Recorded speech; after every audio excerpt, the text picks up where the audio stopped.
نے جن کا سرغنہ اس وقت میفیئر اپارٹمنٹس میں بیٹھا ہوا ہے، اس نے یہ بساط بچھائی. یہ عمران خان کے خلاف نہیں ہے، یہ پاکستان کے لوگوں کے خلاف ایک سازش ہے.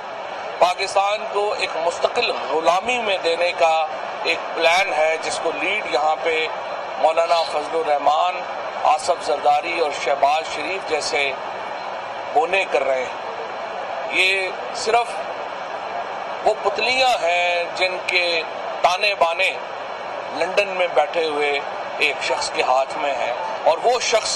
ایک عالمی اسٹیبلشمنٹ کے ساتھ مل کر پاکستان کے خلاف اس سازش میں ملوث ہے. کل وزیر اعظم نے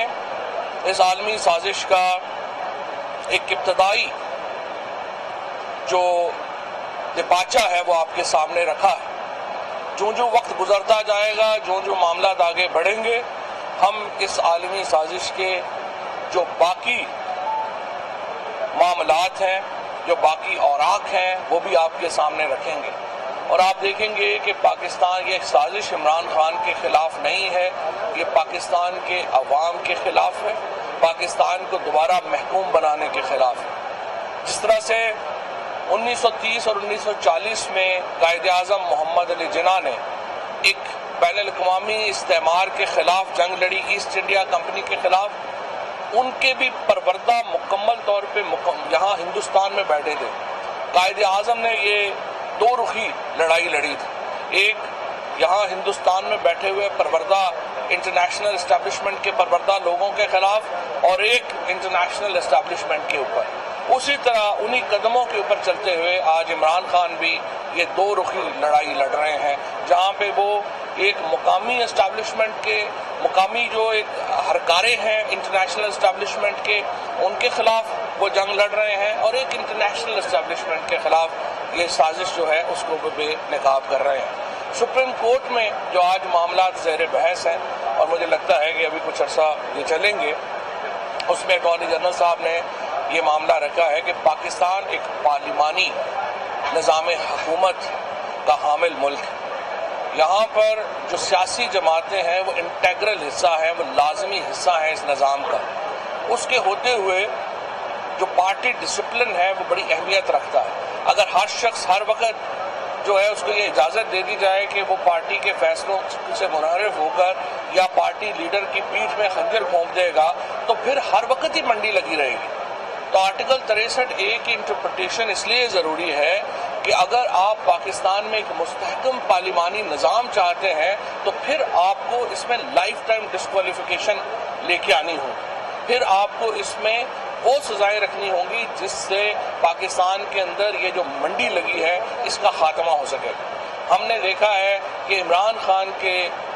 ٹکٹ کے اوپر منتخب ہونے والے اراکین کو خریدا گیا، ان کو سندھ ہاؤس میں رکھا گیا، ان کے اوپر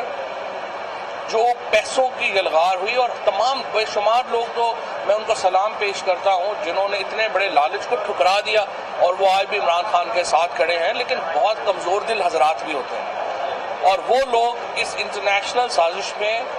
جہاں پیسے دیے جا رہے ہیں، جہاں پہ لوگوں کو خریدا جا رہا ہے، ان کے ذریعے وہ پاکستان کے نظام کو تلپٹ کرنا چاہتے ہیں. اور اٹارنی جنرل نے یہی نقطہ آج سپریم کورٹ کے سامنے رکھا ہے. مجھے پوری امید ہے کہ سپریم کورٹ اس ریفرنس میں جو ہمارے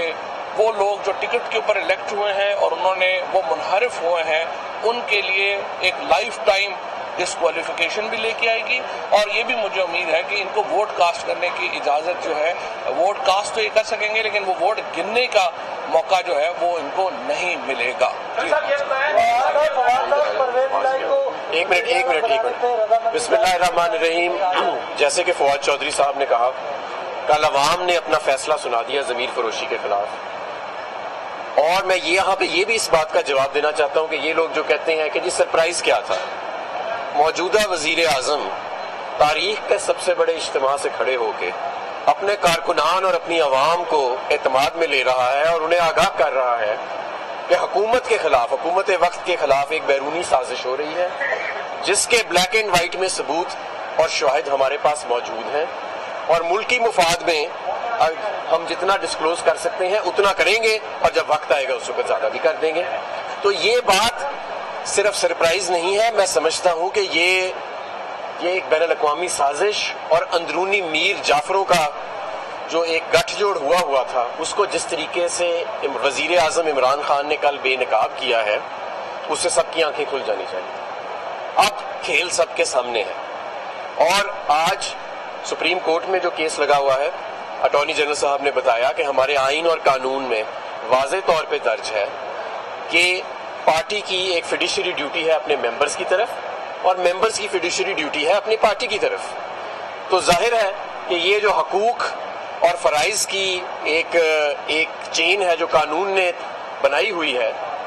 یہ ٹوٹ جاتی ہے جب آپ اپنے ہی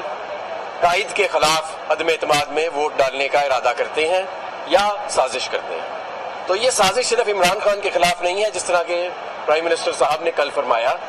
یہ تو ایک عالمی اسٹیبلشمنٹ اور جو ہماری اندرون ملک جو میر جعفر ہیں ان کا ایک یہ آپس میں گٹھ جوڑ ہے، اور انشاءاللہ تعالی عوام نے تو اس کو ایک تاریخی اجتماع کو رد کر دیا۔ میڈیا پہ سب نے دیکھا، جتنے لوگ پریڈ گراؤنڈ میں تھے اس سے 4 گنا لوگ پریڈ گراؤنڈ سے باہر بھی تھے۔ میں سمجھتا ہوں پاکستان کی سیاسی تاریخ میں عوام کسی مقصد کے لیے کسی لیڈر کی خاطر اس طرح نہیں نکلی، اور جس طرح فواد چودھری صاحب نے کہا کہ چاروں جو صوبائی دارالحکومت تھے، اس کے علاوہ گاؤں قصبوں سے یہاں تک ہم نے دیکھا کہ ہینڈی کیپ لوگ جو ہیں ویل چیئرز میں چل کے آئے، یہ اپنی قوم، یہ زندہ قوم کی نشانی ہے۔ یہ جو بیرون ملک مصنف لکھتے ہیں نا کہ امریکی وہ لوگ ہیں جو پیسوں کی خاطر کچھ بھی کر دیتے ہیں، پاکستانی وہ لوگ ہیں جو پیسوں کی خاطر کچھ بھی کر دیتے ہیں، کل پاکستانی قوم نے جواب دیا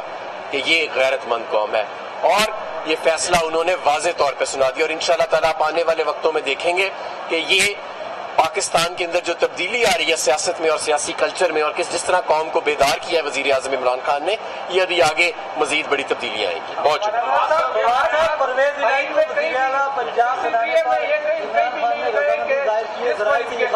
دیکھیں، بات یہ ہے کہ پرویز الہی صاحب ہوں، ایم کے ایم ہو، یہ پی ٹی آئی کا حصہ نہیں ہے، یہ ایک آزاد دوسری جماعتیں ہیں، وہ اپنے، اور جب بھی کوئی موقع آتا ہے پولیٹیشنز کے پاس، وہ اپنے آپ کو بڑا کرنے کا سوچتے ہیں اور پلان کرتے ہیں، اور اس میں کوئی قباحت نہیں ہے اگر پی ایم ایل کیو یا باقی جماعتیں جو ہیں وہ اپنے ایک مطالبے رکھیں۔ یہ فیصلہ بہرحال ہم نے کرنا ہے کہ ہم اس کے نتیجے میں ہماری پارٹی کے اوپر کیا اثرات ہوں گے، ہماری سیاست پہ کیا اثرات ہوں گے۔ اب بھی شاہ محمود قریشی صاحب اور اسد عمر صاحب کی ملاقات جو ہے وہ چودھری صاحبان کے ساتھ ابھی ختم ہوئی ہے،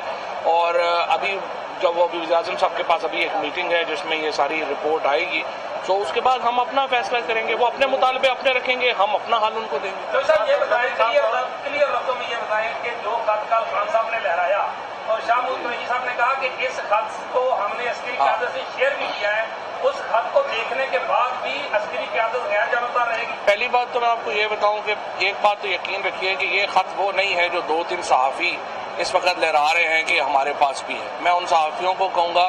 ایک جو آپ کو ویل انفارمڈ ہونے کے چکر میں روزانہ جھوٹ بولنے کی عادت پڑ گئی ہے، اس کو چینج کریں، اور کم از کم یہ وہ سارے لوگ ہیں جو رپورٹنگ سے آگے نکل گئے ہیں، یہ جو ہمارے ینگ رپورٹرز ہیں کم از کم ان سے ٹریننگ لے لیں۔ یہ جو سینئر صحافی بنے ہوئے ہیں ان کو میں یہ کہوں گا کہ یہ جو ہمارے ینگ رپورٹرز آتے ہیں نا ہمارے، ان سے ٹریننگ لیں کہ خبر ویریفائی کیسے کرتے ہیں۔ یہ نہیں کہ منہ اٹھا کے ہر وقت جو ہے وہ سوشل میڈیا کے اوپر دے دیں اور وہ آپ اس کے اوپر جو ہے وہ کر دیں۔ جہاں تک فوج کا تعلق ہے، پاکستان کی فوج پاکستان کے اتحاد کی، پاکستان کے انڈیپینڈنس کی، پاکستان کی جو خود مختاری ہے اس کی ضامن ہے، اور فوج ہر اس جہاں پہ جس طرح وزیر اعظم عمران خان نے اس دن کہا، فوج ہر وہ فیصلہ کرے گی جو ملک کے مفاد میں ہو۔ سر بھی نہیں لکھا ہے کہ ڈسکوالیفیکیشن بار بار یہی ذکر ہو رہا ہے، اس میں یہ اسی کے فیصلے کے لیے آئے ہوئے ہیں نا، آرٹیکل امنڈمنٹ ہونی چاہیے بجائے یہ نہیں، آرٹیکل 186 میں ریفرنس ہے، وہ عدالت فیصلہ کرے۔ عمران خان نے کمالیہ میں جلسے سے خطاب کرتے ہوئے کہا الیکشن کمیشن بک گیا، نواز شریف ٹیگو کو ساتھ ملا رہے ہیں، تو اگلا نمبر پہلا موقع نہیں ہے کہ ججز کا جو ڈویژن ہے اس کے اوپر پی ایم ایل این نے ایکسپلائٹ کیا ہو۔ بہت سارے آپ میں سے جو نوجوان ہیں انہوں نے شاید وہ سجاد علی شاہ صاحب کی جو کتاب ہے وہ نہیں پڑھی ہوگی، court room in the glass house. آپ ذرا پڑھیں اور آپ دیکھیں کہ رفیق تارڑ کو کیسے استعمال کیا گیا ججوں کے لیے، اور اس فینس کو پلنگا گیا، اور یہ فینس پہلے حملہ کیا گیا، پھر ججوں کو خریدا گیا، پھر ان کے لیے بیگ بھیجے گئے، اور پھر سارا وہ جو کوئٹہ کا معاملہ، اور یہ ہم نہیں کہہ رہے، جسٹس سجاد علی شاہ صاحب نے اپنی کتاب میں یہ سارے معاملات جو ہیں وہ لکھے ہیں. اور یہ جو ان کو اداروں کے ساتھ سازشیں کرنے کی عادت ہے نون لیگ کی، یہ BMW جو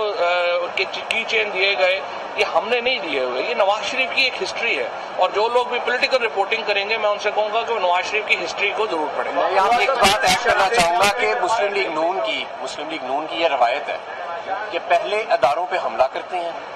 ان کے افراد پہ، آنریبل افراد پہ حملہ کرتے ہیں، ان کو ایک آرگنائزڈ نیریٹو کے ذریعے، ایک آرگنائزڈ کیمپین کے ذریعے